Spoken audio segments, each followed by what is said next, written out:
Hi குட்டீஸ், இன்னைக்கு convert decimal form to fraction form பார்க்க போகிறோம். எப்படி டெசிமல் ஃபார்ம்லேருந்து ஃப்ராக்ஷன் ஃபார்ம் மாற்றுறது அப்படின்னா, இப்போ ஒரு நம்பர் கொடுத்துருக்கேன் 432.8ன்னு இருக்குது. ஸோ இப்போ ஒரு டிஜிட்க்கு அப்புறம் பாயிண்ட் இருக்குது. எப்படி பார்க்கணுன்னா ஒரு டிஜிட்க்கு அப்புறம் பாயிண்ட் இருக்குது.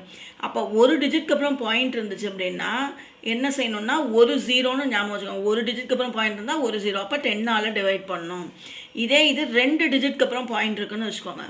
2 டிஜிட்க்கு அப்புறம் பாயிண்ட் இருக்குது அப்படின்னா ரெண்டு டிஜிட்னா 2 ஜீரோ. ஸோ அப்போ 100ஆல் நீங்கள் டிவைட் பண்ணணும். ஓகேவா? அப்போ பாயிண்ட்டை ரிமூவ் பண்ணிவிட்டு என்ன செய்யணும், 1,89,743 இங்கே இருக்கிற நம்பரை அப்படியே இங்கே எழுதணும். ஆனால் பாயிண்ட்டை ரிமூவ் பண்ணிடணும். பாயிண்ட் இல்லாமல் எழுதிட்டு டிவைடடில் என்ன செய்யணும், இங்கே 2 டிஜிட்க்கு அப்புறம் பாயிண்ட் இருக்கிறதுனால இங்கே 100ன்னு எழுதிக்கணும். இந்த இடத்துல ஒரு டிஜிட்க்கு அப்புறம் பாயிண்ட் இருக்கிறதுனால 10ன்னு நம்ம எழுதிக்கிறோம். நெக்ஸ்ட்டு தேர்ட் சம் பாருங்கள். இந்த மாடலில் இருக்குது. இப்போ பாருங்கள் எத்தனை டிஜிட்க்கு அப்புறம் பாயிண்ட் இருக்குது, 1 2 3 4 டிஜிட்க்கு அப்புறம் பாயிண்ட் இருக்குது. அப்போ 4 டிஜிட்னா என்ன, 40 வரும். அப்போ பார்த்தீங்கன்னா டிவைடடில் நீங்கள் என்ன செய்யணும், 10,000ங்கிறத நீங்கள் டிவைடடில் சேர்க்கணும். ஓகேவா? இந்த நம்பரை அப்படியே எடுத்து எழுதணும். பாயிண்ட் இல்லாமல் எழுதிட்டு டிவைடட் பை 4 டிஜிட்க்கு அப்புறம் பாயிண்ட் இருக்கிறதுனால 4 ஜீரோன்னா என்ன வரும், 10,000ன்னு போட்டுக்கணும். ஓகேவா? புரியுதா? இப்போ இதுக்கு ஒரு ஹோம்ஒர்க் பார்ப்போமா? ஹோம்ஒர்க் வந்து என்ன அப்படின்னா 2.97ன்னு கொடுத்துருக்கேன். அதாவது பாயிண்ட்டுக்கு அப்புறம் இருக்கிறத நீங்கள் என்ன செய்யணும், சிங்கிளாக தான் ரீட் பண்ணணும். 2.97ன்னு ரீட் பண்ணணும். ஓகேவா? இதை வந்து ஹோம்ஒர்க்காக செய்யுங்க.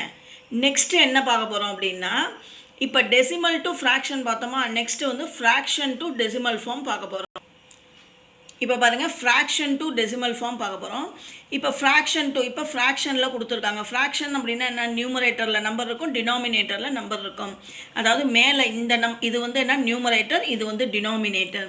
ஸோ இந்த மாதிரி நம்பர் இருக்கும். இப்போ என்ன 1 2 20 டிவைடடில் இருக்குது. அப்போ 20 டிவைடடில் இருந்துச்சுன்னா இந்த நியூமரேட்டரில் இருக்கிற நம்பரை என்ன செய்யணும்னா 1 2 டிஜிட்க்கு அப்புறம் நீ இங்கே பாயிண்ட் வைக்கணும். ஓகேவா? பாயிண்ட் வைக்கிறப்ப என்ன, ஒன்ஸ் பிளேஸ்லேருந்து தான் ஆரம்பிக்கணும். மாற்றி இந்த பக்கம் செஞ்சிடக்கூடாது. ஒன்ஸ் பிளேஸ்லேருந்து தான் பாயிண்ட் வைக்க ஆரம்பிக்கணும். அப்போ இது என்ன வரும், 14.72ன்னு வரும். நெக்ஸ்ட் இந்த சம் பாருங்கள், எத்தனை ஜீரோ இருக்குது, 10,000 கொடுத்துருக்காங்க. அதாவது 4 ஜீரோ இருக்குது. 4 ஜீரோ இருந்துச்சுன்னா என்ன செய்யணும், 4 டிஜிட்க்கு அப்புறம் நீங்கள் பாயிண்ட் வைக்கணும். அப்போ 1 2 3 4, அப்போ இங்கே பாயிண்ட் வரும் 9க்கு பக்கத்தில்.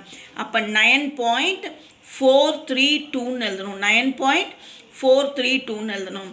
ஓகேவா? சரி, இப்போ ஒரு ஹோம்ஒர்க் பார்ப்போமா? ஹோம்ஒர்க் வந்து 2 கொடுத்துருக்கேன். இதுக்கு இந்த 2 ஹோம்ஒர்க்கையும் செய்யுங்க. ஏதாவது டவுட் இருந்துச்சுன்னா எனக்கு கமெண்ட்டில் போடுங்க, நான் கிளியர் பண்ணுறேன். தேங்க்யூ.